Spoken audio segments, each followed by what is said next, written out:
Meu nome é Sidney Ventura e teremos hoje a nossa quarta aula de redes de computadores, fundamentos de redes de computadores. Nosso tema de hoje, nós vamos falar do protocolo ARP e da introdução à camada de rede da internet. Eu tenho dois principais tipos de endereço em um dispositivo ou um host.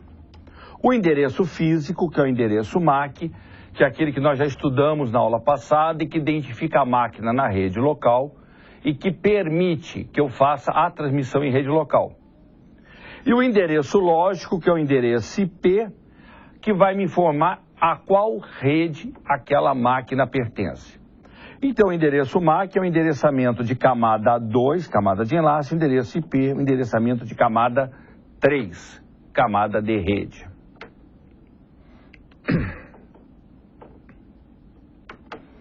Uma comparação do MAC com o IP é o seguinte: o MAC identifica a máquina, independente da rede onde ela esteja. O MAC é constante, ele tem a ver com a interface de rede.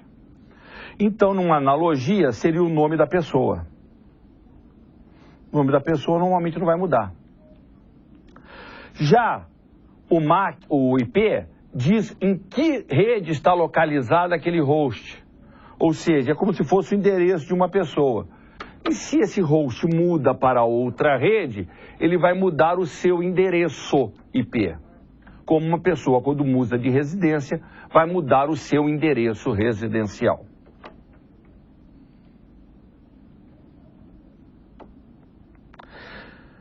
O endereço MAC, em consequência disso, ele permanece o mesmo independente de onde o host está. Da mesma forma que o nome da pessoa permanece o mesmo, independente dela estar morando em uma residência ou em outra residência. É necessário, quando eu faço a transmissão de redes, eu tenho necessidade de fazer um mapeamento entre o endereço IP e o endereço MAC. E por que eu tenho essa necessidade? Conforme nós vimos na aula passada, a transmissão na camada 2 é feita com base no endereço MAC. Quando eu chego na rede local ali, uma máquina aceita ou não o quadro baseado no endereço MAC do quadro. Mas quando eu vou determinar qual máquina eu quero acessar, normalmente essa determinação é feita com base no endereço de rede, com base no endereço IP. Por exemplo, quando eu quero acessar um servidor, para pegar um dado num servidor, eu não vou determinar que eu acesso pelo MAC, eu vou determinar qual servidor eu acesso pelo IP do servidor. Isso eu obtive num site, num sistema de DNS, numa configuração da minha máquina, não interessa, mas eu obtive o endereço IP da máquina que eu quero acessar. Mas para fazer o acesso físico, eu preciso do endereço MAC. E aí? Aí que eu tenho que fazer um mapeamento entre o MAC da máquina e o endereço IP. Isso é feito nas redes atuais por meio de um protocolo chamado ARP, que é Protocolo de Resolução de Endereços, Address Resolution Protocol. Cada máquina vai ter uma tabela ARP, que é construída dinamicamente. E ele vai fazer a interface entre a camada de interrede, que é a camada de rede, e a camada de intrarrede. Protocolo de intrarrede, protocolo de interrede. Muito bem. O ARP, a tabela ARP, é chamada ARP Cache. E ela tem a cara que está aqui nessa figura, ó. Ela tem uma coluna que vai me dizer o endereço IP, outra coluna que vai me dizer o endereço MAC. Eu tenho aqui o tipo dinâmico e tal. Não vamos entrar nesse mérito. O importante é isso aqui, ó. Eu estou dizendo que o endereço IP 217.98.217 está associado ao endereço MAC 0060081685B3. Ponto. Essa é a finalidade. Qual MAC está associado a qual IP?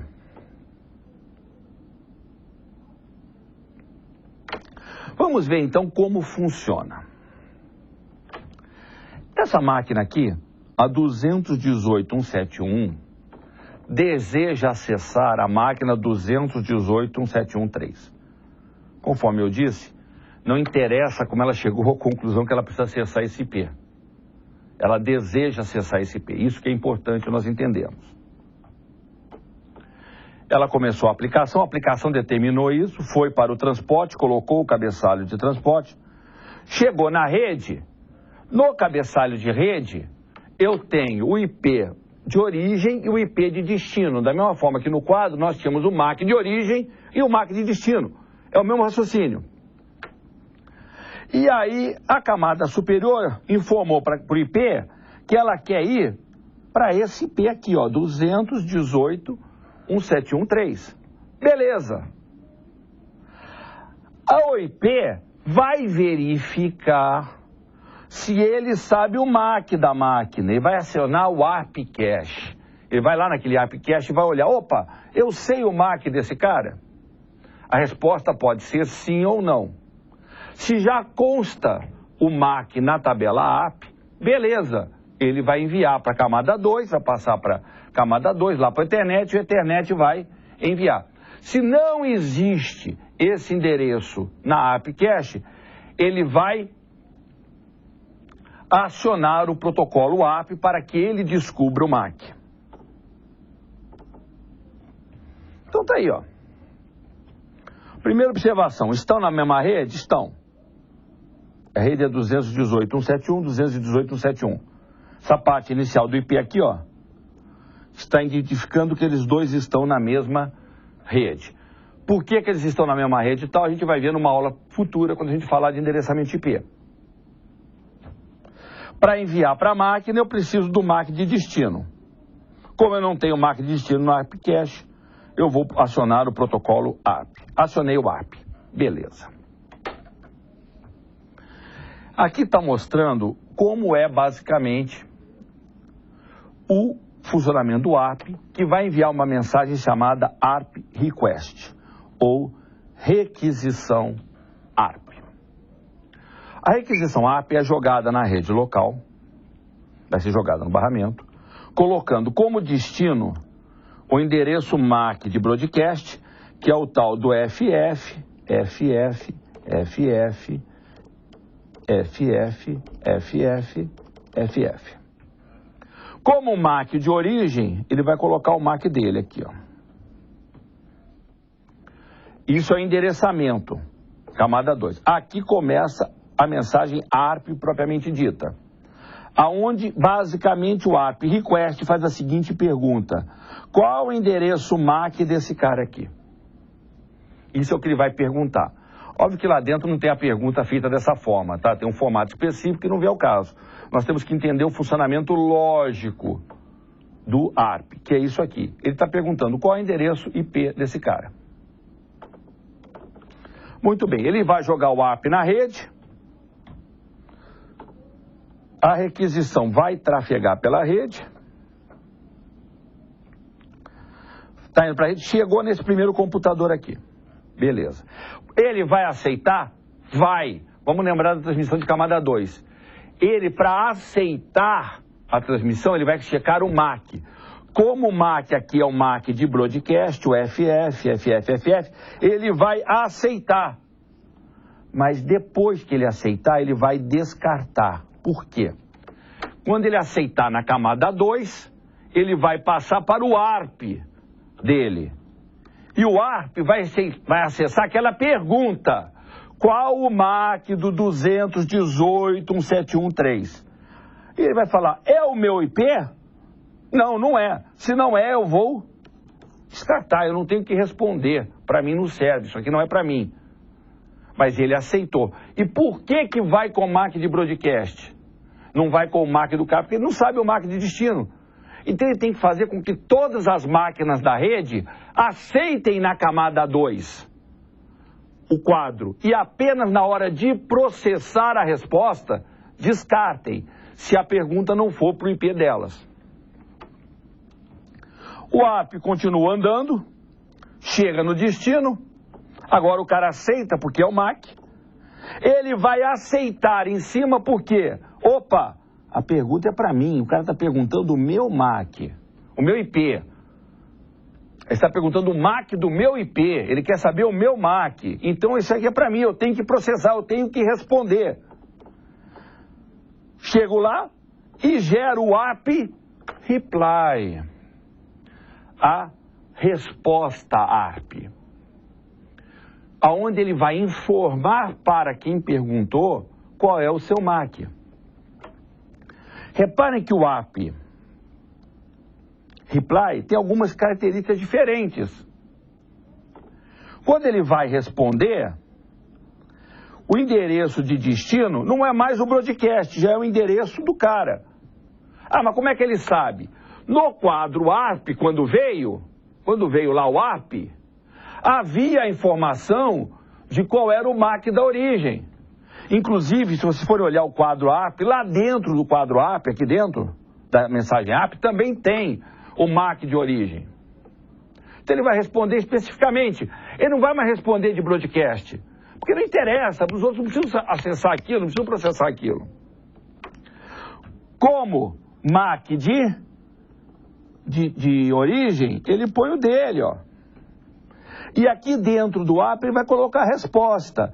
O MAC do IP tal é esse aqui, um F6 tal. Pronto, ele está respondendo.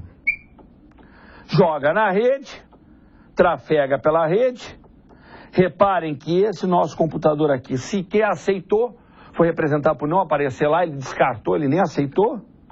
Chega no destino, o destino a recebe porque está com o IMAC dele, vê que é dele e coloca na tabela ARP a associação do MAC com o IP. Isso foi feito pelo ARP. Como agora eu já sei qual é o MAC de destino, o IP pode o quê? Continuar. Agora, notem que essa máquina aqui que recebeu a requisição, ela também aprendeu o MAC do IP da origem. Tanto que ela respondeu para o cara. Se ela não tivesse aprendido, ela não poderia responder. Fazendo o endereçamento unicast. Então ela também aprendeu e colocou na tabela ARP. O interessante, então, é que a máquina que disparou o ARP foi essa aqui, mas quem aprendeu primeiro alguma coisa foi a requisitada e não quem requisitou. Feito isso, aquele pacote IP pode o quê? Continuar, porque agora eu vou colocar aqui, ó, MAC de destino. O MAC desse cara, MAC de origem o meu, e aqui eu vou botar endereço IP, tal, TCP e todo o resto que eu tenho que colocar na minha aplicação.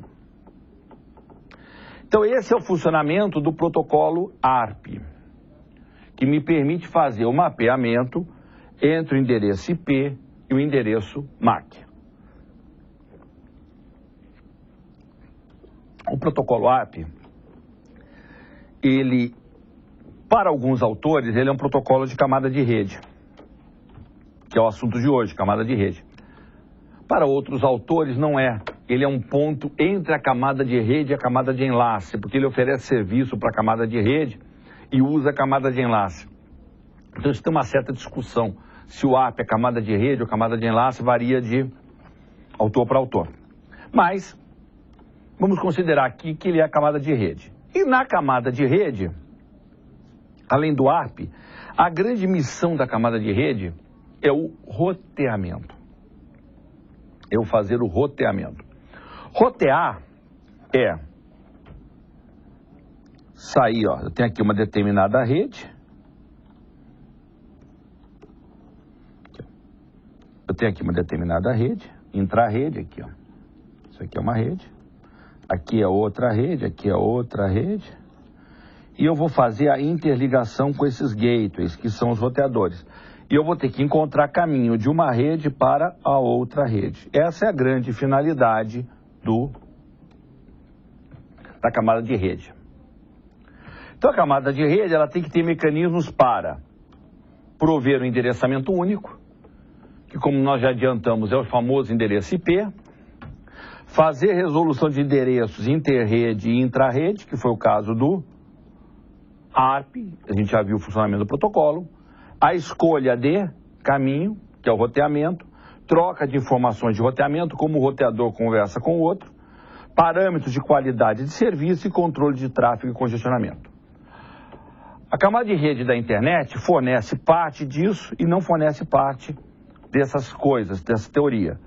Por exemplo, o IP, que é o principal protocolo, não faz nem controle de tráfego, nem controle de congestionamento. Na internet nós não temos isso, nem no modelo TCP/IP, e também não trabalha com qualidade de serviço. Isso fica em camadas superiores. Camada de rede, função determinar o roteamento dos pacotes. A unidade de dados da camada de rede é chamada pacote.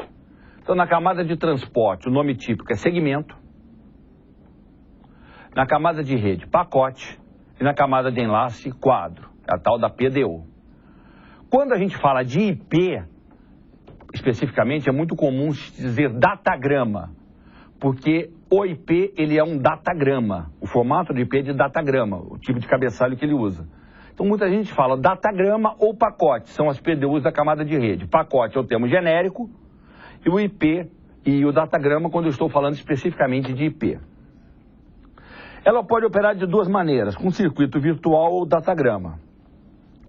Camada de rede com datagrama usa o X25 e o ATM, que são tecnologias usadas em backbone de serviços de telecomunicações. E nas nossas redes locais, a gente usa o datagrama, que é o serviço do IP. Como eu disse, o datagrama, na internet só usa o datagrama, que é o IP, tá? E ele é um serviço não confiável, ou seja, de melhor esforço. Toda vez que vocês, em redes, ouvirem que um serviço é de melhor esforço, ao invés de ser uma coisa positiva, vocês devem considerar uma coisa negativa.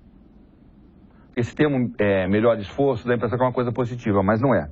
O fato de ser melhor esforço significa basicamente o seguinte: o protocolo jura de pé junto que vai tentar fazer o melhor possível, mas não garante nada. Não garante que vai entregar, não garante que chega, não garante que não vai ter erro, não garante absolutamente nada. Ele fará apenas o melhor possível. Isso são protocolos de melhor esforço. Já protocolos confiáveis vão garantir entrega, vão garantir uma série de coisas. Na internet, o IP é não confiável, ou seja, ele é um protocolo de melhor esforço. Um datagrama, ele funciona da seguinte forma: ele não tem conexão. O que é conectar alguma coisa? Antes de transmitir o primeiro dado, eu vou trocar informações de controle que vão balizar aquele diálogo. Como o IP não tem conexão, até porque ele é melhor esforço. Todo protocolo confiável, ele vai ter que primeiro estabelecer uma conexão que vai balizar o funcionamento, para poder obter a confiabilidade.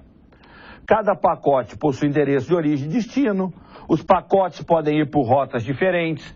Quando um pacote IP cai numa malha de roteadores, nada garante que os dois pacotes seguidos para o mesmo destino vão pelo mesmo caminho, podem ir por caminhos diferentes. Não garante ordem ou entrega, porque não é confiável, não vê se tem erro. Se o roteador cai, beleza, os congestionamentos são difíceis de evitar. Já o circuito virtual, que é usado pelos métodos confiáveis, antes de enviar alguma coisa, ele vai estabelecer uma conexão e traçar um caminho dentre os roteadores. Isso que a gente chama de circuito virtual. E todos os pacotes vão por aquele caminho. Com isso eu consigo garantir ordem, entrega, saber se chegou, saber se não chegou. Na internet é o IP.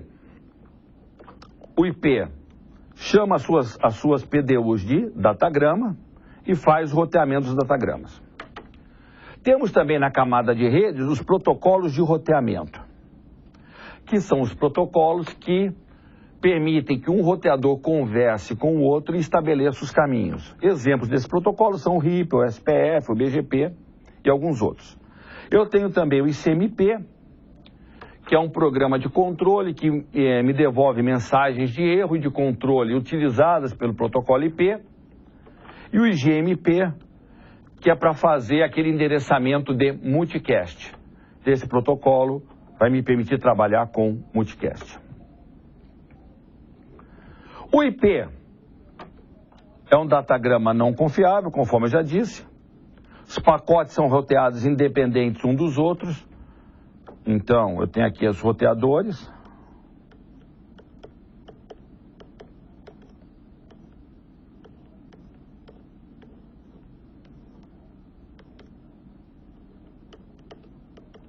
Outro. O pacote 1 entra aqui e faz esse caminho, ó. O pacote 2 entra aqui e faz outro caminho. O 3 entra aqui, vem para cá, daqui vem para cá, daqui vem para cá, daqui vem para cá, daqui vem para cá. Ponto. Cada pacote pode ir para um caminho diferente. O pacote pode perder, pode chegar fora de ordem. E as camadas superiores na internet, ou seja, o transporte, a aplicação, é que vão ter que se preocupar se chegou, se não chegou, se chegou na ordem, se não chegou na ordem. Realiza o roteamento, que é encontrar o caminho, e define regras para o descarte de pacotes. Vejamos alguns conceitos de equipamento. Roteador. O roteador é o ativo de rede que eu utilizo para interligar duas ou mais redes distintas. Então, toda vez que eu tenho uma rede aqui e outra rede, são redes diferentes, eu tenho que usar um roteador. O importante é que o roteador, ele tem que ter uma interface numa rede e a outra interface na outra rede, para poder interligar. Então, essa interface está na rede A e essa outra interface estará na rede B.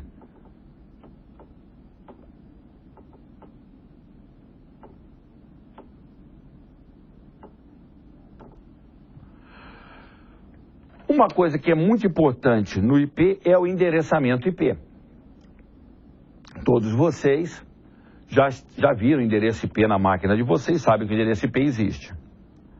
Esse endereço IP, ele é muito importante porque ele é que vai me dizer qual é a rede em que eu estou.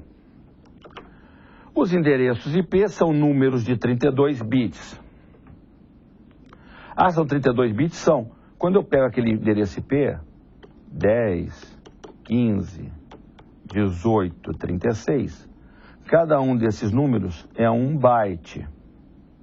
Um byte são 8 bits, o que dá 8, 16, 24, 32 bits. Então são números de 32 bits.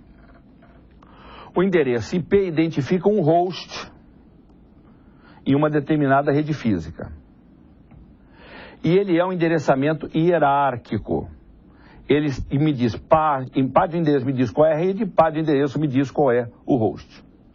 Então aqui, parte do endereço IP vai me dizer qual é a rede, parte do endereço IP vai me dizer qual é o host. A parte rede é a parte comum a todas as estações. Todas as estações que estão na mesma rede terão a parte de rede comum.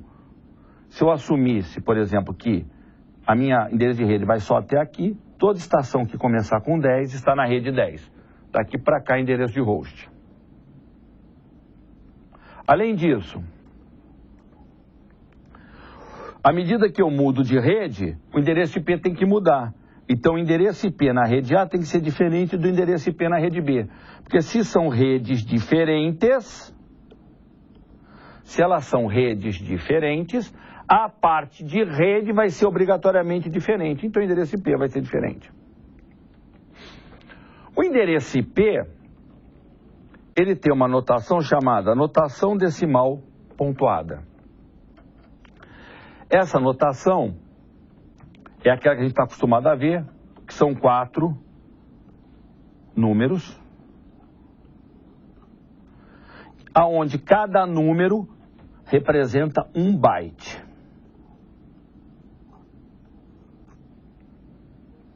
O tal dos 32 bits. Cada uma dessas partes nós chamamos de octeto. Tem esse nome octeto, porque é um byte são 8 bits, então é um octeto. E eu represento dessa forma aqui, ó, que é a forma como nós estamos acostumados a ver nas nossas máquinas. Da esquerda para a direita, 208 é o primeiro octeto, 245 o segundo octeto, 28 o terceiro octeto e 163 o quarto octeto. Sendo cada elemento do IP um byte, ele tem limitação nos valores. Um byte pode ir de 8 bits 1, 2, 3, 4, 5, 6, 7, 8. Desculpa, 8 bits zeros a 8 bits setados como 1. Isso aqui em decimal dá o decimal 0, isso aqui dá o decimal 255. 255, e aqui 0. O que quer dizer que os números no octeto vão variar entre 0 e 255.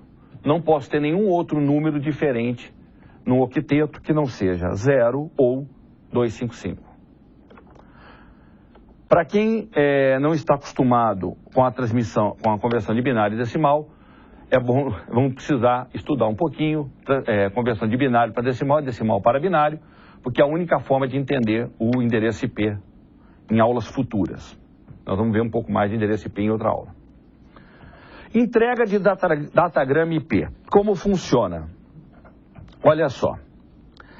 Eu tenho esta máquina aqui, a máquina A, e eu tenho aqui a máquina B. A máquina A está na rede 218.171X. Esse X é qualquer número entre 1 e 254. Não pode ser nem o 0 nem o 255, que como nós vamos ver depois, quando formos estudar melhor endereço IP, nesse caso o 0 e o 255, o 0 é a rede e 255 é o endereço de broadcast da rede. Mas aqui no X eu posso ter qualquer número entre 1 e... Qualquer número entre...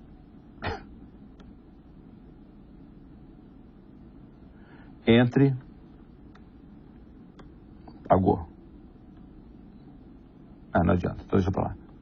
Entre 1 e 254.